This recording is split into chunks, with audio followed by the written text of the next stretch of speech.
बच्चों, आज की कहानी का शीर्षक है सच्ची खुशी जोड़ने में है, तोड़ने में नहीं।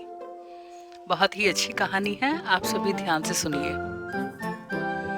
रिया अपनी फाइल मैडम को दिखाने के लिए आगे बढ़ी। इतनी ही देर में अंकुर उसकी सीट पर आया और उससे फाइल छीनने लगा।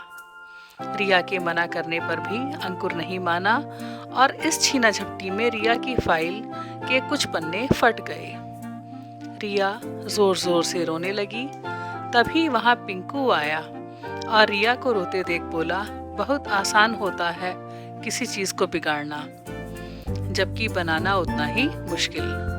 पता नहीं क्यों पिंकू की यह बात अंकुर को लग गई। घर वापस लौटते हुए भी उसके मन में यही बात घूम रही थी। अगले दिन स्कूल में पहले वादन में सुमित्रा मैडम सभी विद्यार्थियों के बनाए हुए मॉडल देखने वाली थीं। अपने अपने मॉडल दिखाने की होड़ में विद्यार्थी धक्का मुक्की कर रहे थे।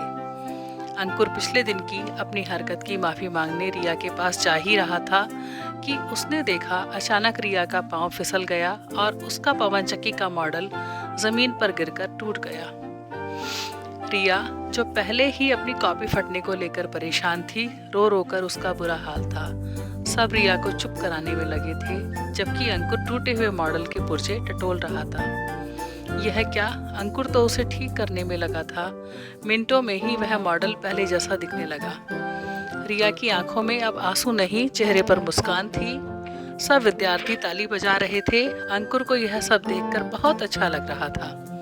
अंकुर को जैसे आज मधुर संबंधों की खुशी मिल गई हो। तो बच्चों, इस कहानी का उद्देश्य है आप सभी में सहयोग करने की भावना को विकसित करना। हम सभी को आपस में एक दूसरे को सहयोग करना चाहिए। और कुछ प्रश्न ऐसे हैं जो इस कहानी को सुनने के बाद आपको सोचने हैं। पहला प्रश्न है कि अंकुर ने रिया का मॉडल क्यों जोड़ा। दूसरा, अंकुर की जगह यदि आप होते तो क्या करते। और तीसरा बहुत ही अच्छा प्रश्न है, जोड़ने में जो मजा है वह तोड़ने में नहीं। इसकी आप अपने घर पर अपने भाई बहनों के साथ इस कहानी को देखेंगे भी और चर्चा भी करेंगे, तो उससे आपको इस कहानी का सही मैसेज मिलेगा। ठीक है बच्चों।